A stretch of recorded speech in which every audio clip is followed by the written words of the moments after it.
معلوم ہے، آپ کہہ دیں کہ ہمیں اس کا جواب نہیں معلوم ہے۔ اس حدیث کی تفسیر میں یا شرح میں شیخ صالح فوزان حفظہ اللہ فرماتے ہیں کہ کسی سوال کے بارے میں یہ کہنا کہ اللہ اور اس کے رسول بہتر جانتے ہیں یا زیادہ جانتے ہیں، یہ ہمارے نبی کی زندگی تک یہ بات خاص تھی۔ جب آپ کی وفات ہوگی تو ہمیں یہ کہنا چاہیے کہ اللہ زیادہ جانتا ہے یا اللہ بہتر جانتا ہے، کیونکہ اللہ رب العالمین نے ہمارے نبی کو علم سکھایا، اور اللہ رب العالمین نے جب علم سکھایا تو آپ نے اس علم کو لوگوں تک پہنچایا۔ اللہ رب العالمین فرماتا ہے کہ وَأَنزَلَ اللَّهُ عَلَيْكَ الْكِتَابَ وَالْحِكْمَةَ وَعَلَّمَكَ مَا لَمْ تَكُنْ تَعْلَمْ وَكَانَ فَضْلُ اللَّهِ عَلَيْكَ عَظِيمًا۔ یہ سورہ اسراء کی آیت ہے کہ اللہ رب العالمین نے آپ پر کتاب اتاری اور حکمت اتاری۔ یہاں حکمت سے مراد سنت اور حدیثیں ہیں کہ اللہ رب العالمین نے آپ پر کتاب اور حدیث دونوں چیزیں اتاری، کہ دونوں وہی ہیں، ایک کتاب یہ بھی وہی ہے اور سنت اور حدیث بھی وہی ہے۔ تو اللہ رب العالمین نے آپ پر کتاب اور حکمت اتاری، وَعَلَّمَكَ مَا لَمْ تَكُنْ تَعْلَمْ، اور جس کا آپ کو علم نہیں تھا وہ چیز آپ کو سکھائی۔ وَكَانَ فَضْلُ اللَّهِ عَلَيْكَ عَظِيمًا، اور اللہ رب العالمین کا فضل آپ کے اوپر بہت زیادہ ہے، بڑا عظیم فضل ہے اللہ رب العالمین کا، کیونکہ اللہ رب العالمین ہی کے فضل سے آپ نبی ہوئے۔ اللہ رب العالمین نے آپ پر حکمت اتاری، قرآن اتارا۔ اس طریقے سے اللہ رب العالمین نے آپ کو دین بتایا اور آپ نے دین کو لوگوں تک پہنچایا۔ یہ آپ کی ذمہ داری تھی کہ جو وہی آپ کے پاس آئے آپ اسے لوگوں تک پہنچا دیں۔ جو جب تک آپ زندہ تھے وہی اترتی تھی، تب تک یہ کہنا آپ کے لیے درست تھا کہ اللہ اور اس کے رسول زیادہ جانتے ہیں، لیکن چونکہ آپ کی وفات ہو گئی ہے، اب ہمارے نبی آپ کے کسی سوال کا جواب نہیں دے سکتے۔ جواب کب دے سکتے تھے؟ جب آپ زندہ تھے، جب آپ پر وحی اترتی تھی۔ اسی لیے بہت ساری حدیثوں کے اندر آتا ہے کہ آپ سے لوگ سوال کرتے تھے تو آپ وحی کا انتظار کرتے تھے۔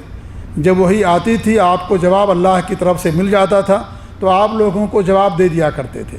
اب نبوت کا سلسلہ ختم ہو گیا ہے، وحی کا سلسلہ ختم ہو گیا، ہمارے نبی کی وفات ہو گئی ہے، لہذا اب اللہ رب العالمین کی طرف سے وحی نہیں آئے گی اور آپ کو کسی سوال کا جواب نہیں پہنچایا جائے گا۔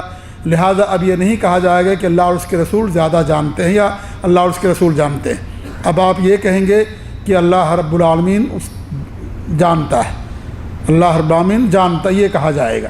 جی ہاں، ایک اور بات شیخ ابن عثیمین رحمۃ اللہ علیہ نے اس کتاب کی شرح میں بیان کی ہے، وہ یہ ہے کہ یہ ان چیزوں میں کہا جائے گا جو دین سے متعلق ہیں، جو کون سے متعلق ہیں ان کے بارے میں نہیں کہا جائے گا۔ کونی چیزیں ہیں، جیسے آپ یہ کہیں کہ بھی بارش کب ہوگی تو آپ یہ کہیں کہ اللہ اور اس کے رسول زیادہ بہتر جانتے، نہیں کہہ سکتے آپ۔ کیوں؟ کیونکہ اس کا کیا نام ہے، یہ کون سے متعلق ہے اور مستقبل سے متعلق ہے، لہذا اس کے بارے میں نہیں کہا جائے گا کہ اللہ اور اس کے رسول زیادہ بہتر جانتے ہیں۔ جی ہاں، اس کے بارے میں یہ کہیں کہ اللہ رب العالمین جانتا ہے کہ بارش ہوگی کہ نہیں ہوگی، اور یہ مستقبل کا علم اللہ رب العالمین کے علاوہ کسی کے پاس نہیں ہے کہ نہیں ہے؟ تو یہ یا فلاں کب چیز ہوگی، اب کوئی کہے کہ اللہ اور اس کے رسول بہتر جانتے ہیں، یہ نہیں کہا جائے گا، کیونکہ یہ غیب سے متعلق ہے اور غیب کا علم اللہ کے سوا کسی کے پاس نہیں ہے۔ تو اس حدیث سے معلوم یہ ہوا کہ اگر آپ کو کسی سوال کا جواب نہیں معلوم ہے تو انسان کو کہہ دینا چاہیے کہ ہمیں اس کا جواب نہیں معلوم ہے، اللہ بہتر جانتا ہے، یا ہم کتاب پڑھ کر کے علماء سے پوچھ کر کے ہم اس کا جواب آپ کو دیں گے۔ اور اگر جواب نہیں معلوم ہے تو انسان کو جواب دینے کی کوشش نہیں کرنی چاہیے کہ ادھر ادھر سے لا کر کے انسان جواب دینے کی کوشش کرے۔ جب حضرت معاذ رضی اللہ تعالیٰ عنہ کی توجہ حاصل ہو گئی ہمارے نبی کو تو آپ نے سوال کا جواب دینا شروع کیا۔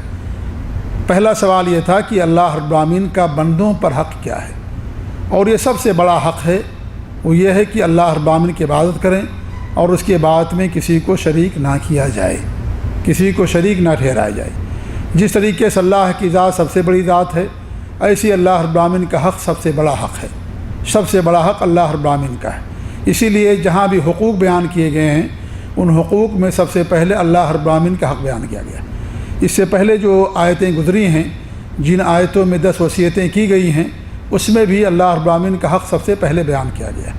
چونکہ وہ ذات سب سے بڑی ذات ہے لہذا اس کا حق بھی سب سے بڑا حق ہے، اور اللہ رب العالمین کے حق میں نبی کا حق بھی داخل ہے کیوں؟ اس لیے کہ اللہ رب العالمین ہی نے ہمارے نبی صلی اللہ علیہ وسلم کو نبی بنا کر کے دنیا کے اندر مبعوث کیا، لہذا اللہ رب العالمین کے حق میں نبی کا حق بھی داخل ہے۔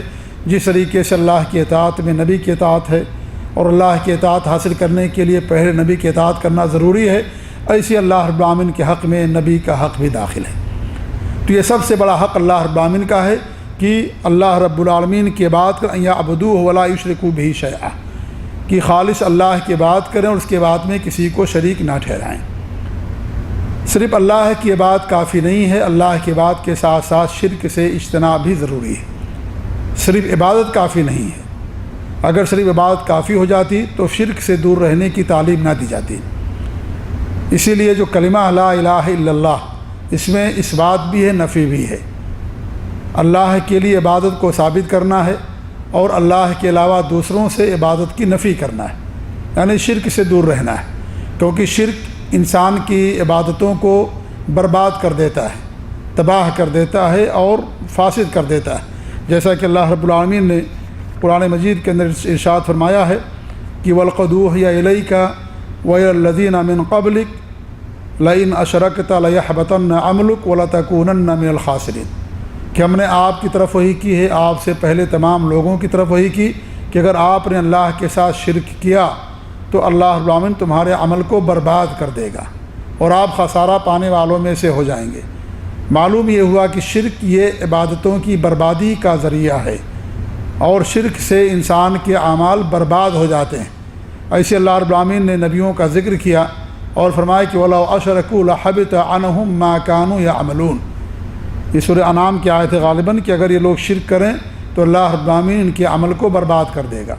تو عبادت اور اعمال کی بربادی شرک کے سے ہو جاتی ہے، یعنی شرک تمام اعمال کو برباد کر دیتا ہے، یعنی شرک جو ہے تمام عبادتوں کو، تمام عمل کو برباد کر دیتا ہے، لہذا شرک سے بچنا بھی ضروری ہے، شرک سے دور رہنا ضروری ہے۔ اور وہ عبادت نہیں کہلائے گی جس عبادت کے اندر شرک پیدا ہو جائے یا شرک ہو جائے، عبادت اسی وقت عبادت ہوگی جس عبادت کے اندر شرک نہ ہو، لہذا عبادت کرنے کے لیے شرک سے بچنا ضروری ہے۔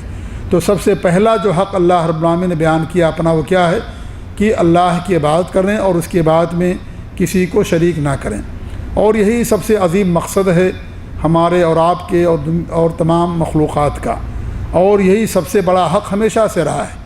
اللہ رب العالمین فرماتا ہے کہ وَلَقَدْ بَعَثْنَا فِي كُلِّ أُمَّةٍ رَسُولًا أَنِ اعْبُدُوا اللَّهَ، ہم نے ہر امت میں رسول بھیجے کہ صرف اللہ کی عبادت کرو اور طاغوت سے بچو۔ تو یہ سب سے عظیم مقصد ہے اور یہ سب کا مقصد رہا ہے، جتنے بھی دنیا میں انسان آئے ہیں، جن آئے ہیں، سب کا مقصد یہی کہ خالص اللہ کی بات کی جائے اور اس کے بعد میں کسی کو شریک نہ کیا جائے، اور اسی مقصد کے لیے اللہ رب العالمین نے ہم سب کو پیدا بھی کیا ہے، جیسا کہ اللہ فرماتا ہے کہ وما خلقت الجن والانس الا لیعبدون، کہ ہم نے انسان اور جناتوں کو اپنی عبادت کے لیے پیدا کیا ہے۔ تو اللہ کی عبادت کرنا، اس کے بعد میں کسی کو شریک نہ کرنا، یہ سب سے بڑا حق ہے، تمام حقوق پر مقدم ہے، تمام حقوق پر مقدم ہے یہ، اور یہ سب سے بڑا حق ہے اللہ رب العالمین کا کہ اللہ کی عبادت کی جائے اور اس کے بعد میں کسی کو شریک نہ کیا جائے۔ عبادت کی قبولیت کے لیے جہاں یہ ضروری ہے کہ انسان اپنی عبادت کو شرک سے محفوظ رکھے، وہیں ضروری یہ بھی ہے کہ وہ عبادت اللہ کے رسول کے طریقے کے مطابق ہو، اور عبادت کی قبولیت کے لیے جیسا کہ بیان کیا جاتا ہے کہ دو شرطیں، اخلاص، اور اخلاص میں شرک کی نفی کی گئی، اگر انسان مخلص ہے تو اس کے اندر شرک نہیں ہوگا۔ اور دوسری چیز کیا ہے؟ اللہ کے رسول کی سنت کے موافق ہونا، یہ بھی ضروری ہے۔ اگر انسان مخلص ہے، اس کے ہاں شرک نہیں ہے، لیکن اس کے عمل میں، عبادت میں نئی چیزیں ہیں یا اللہ کے رسول کے طریقے کے مطابق نہیں ہے، تو اس کے عمل کو بھی اللہ رب العالمین قبول نہیں کرے گا، اور یہی کلمہ شہادت کا تقاضا ہے۔ اشہد لا الہ الا اللہ کہہ کر کے ہم شرک کی نفی کرتے ہیں، شرک کا انکار کرتے ہیں، واشہد ان محمد رسول اللہ کہہ کر کے اس بات کا اقرار کرتے ہیں کہ ہماری ساری باتیں جناب محمد رسول اللہ صلی اللہ علیہ وسلم کے طریقے کے مطابق ہوں گی۔ لہذا اخلاص کافی نہیں ہے کہ صرف اخلاص آپ کی بات کی قبولیت کے لیے کافی ہو، اخلاص کے ساتھ ساتھ کیا ہے؟ اللہ کے رسول کا طریقہ بھی ہونا ضروری ہے، اور یہی کلمہ شہادت کا تقاضا ہے۔ ہمارے نبی نے کیا فرمایا کہ من عمل عملا لیس علیہ امرنا فہو رد، جس نے کوئی ایسا عمل کیا جو ہماری شریعت سے ہٹ کر کے مردود ہے۔ انسان کتنا ہی مخلص کیوں نہ ہو، کتنا ہی مخلص کیوں نہ ہو، لیکن اگر اس کی عبادت کے اندر ایسی چیزیں ہیں جو ہمارے نبی کے طریقے سے ہٹ کر کے ہیں، اس عبادت کو اللہ رب العالمین قبول نہیں کرے گا۔ من احدث فی امرنا ھذا ما لیس منہ فہو رد، جس نے ہماری اس دین میں کوئی نیا عمل ایجاد کیا وہ مردود ہے۔ لہذا اخلاص کا بھی پایا جانا ضروری ہے، اور سنت کی موافقت بھی شرط ہے۔ دونوں شرطیں ہیں، اخلاص اور سنت کی موافقت۔ صرف اخلاص کا ہونا کافی نہیں۔ آج کتنے لوگ ہیں جن کے اندر بہت زیادہ اخلاص ہے، لیکن ان کے عمل کے اندر کیا ہے؟ بدعتیں ہیں، اور ہمارے نبی کے طریقے کے مطابق عمل نہیں کرتے ہیں، اور اس کے اندر نئی نئی چیزیں انہوں نے داخل کر لی ہیں، نئی باتیں شامل کر لی ہیں۔ ان کا یہ عمل مردود ہے، اللہ رب العالمین ان کے عمل کو قبول نہیں کرے گا۔ ابھی جیسے مان لیجیے رجب کا مہینہ گزرا، لو رجب کے مہینے میں 27 تاریخ کو شب معراج مناتے ہیں اور نمازیں پڑھتے ہیں، راتوں کو جاگتے ہیں۔ ہو سکتا ہے وہ اخلاص کی بنا پر کرتے ہیں، اللہ بہتر جانتا ہے، کیونکہ اخلاص کا معاملہ اللہ اور ان کے درمیان میں۔ لیکن اگر ان کا یہ عمل ظاہر میں نبی کی سنت کے خلاف ہے تو ان کا یہ عمل اللہ رب العالمین قبول نہیں کرے گا۔ ایسے ہی ابھی شعبان کا مہینہ آنے والا ہے، شعبان کے مہینے میں لوگ شب برات مناتے ہیں۔ کتنا ہی انسان مخلص کیوں نہ ہو، اگر وہ شب برات میں نماز پڑھتا ہے یا اس طریقے سے قیام کرتا ہے، راتوں کے اندر قمقمے لگا مسجدوں کو سجاتا ہے، جا کر کے قبرستان کی اجتماعی زیارت کرتا ہے، اور صبح میں جا کر کے روزہ رکھتا ہے، اس کے سارے اعمال ہمارے نبی کی سنت کے خلاف ہیں، کیونکہ ہمارے نبی نے کبھی ایسا نہیں کیا ہے۔ تو عمل کی قبولیت کے لیے صرف اخلاص کافی نہیں ہے، یہ بھی ضروری ہے کہ وہ عمل اللہ کے رسول کی سنت کے موافق ہو۔ بڑی مشہور حدیث ہے کہ 3 صحابہ کرام ہمارے نبی کی خدمت میں آئے، اور ان تینوں نے ہمارے نبی کی بات کا حال پوچھا، اور جب بتا دیا گیا تو انہوں نے ہمارے نبی کی بات کو کم سمجھا اور کہا کہ تو بخشائیں، آپ کو زیادہ عمل کی ضرورت نہیں ہے۔ کسی نے کہا کہ ہم روزہ رکھیں گے ہمیشہ، کسی نے کہا کہ ہم رات کو جاگتے ہی رہیں گے اور سوئیں گے نہیں، کسی نے کہا کہ ہم عورتوں سے دور رہیں گے۔ تو جب ہمارے نبی پہنچے اور آپ کو معلوم ہوا تو آپ ناراض ہو گئے اور کہا کہ اللہ کی قسم میں تم میں سب سے زیادہ اللہ سے ڈرنے والا ہوں، اللہ کے بارے میں جانتا بھی تم میں سب سے زیادہ ہوں، اور میں روزہ بھی رکھتا ہوں، اور میں راتوں کو سوتا بھی ہوں اور جاگتا بھی ہوں، نماز بھی پڑھتا ہوں، اور میں شادی بھی کرتا ہوں، عورتوں کے پاس بھی جاتا ہوں۔ جو میری سنت سے اعراض کرے گا وہ ہم میں سے نہیں ہوگا۔ تو معلوم یہ ہوا کہ ہمارے نبی کی سنت کے موافق عمل کا ہونا ضروری ہے، یہ شرط ہے۔ یہ صحابہ کرام مخلص تھے، کیا آپ صحابہ کرام کے اخلاص کے بارے میں شک کر سکتے ہیں؟ نہیں، سب کے سب مخلص تھے اپنے اس دعوے کے اندر، لیکن کیا کمی تھی کہ ان کا یہ عمل ہمارے نبی کی سنت کے موافق نہیں تھا۔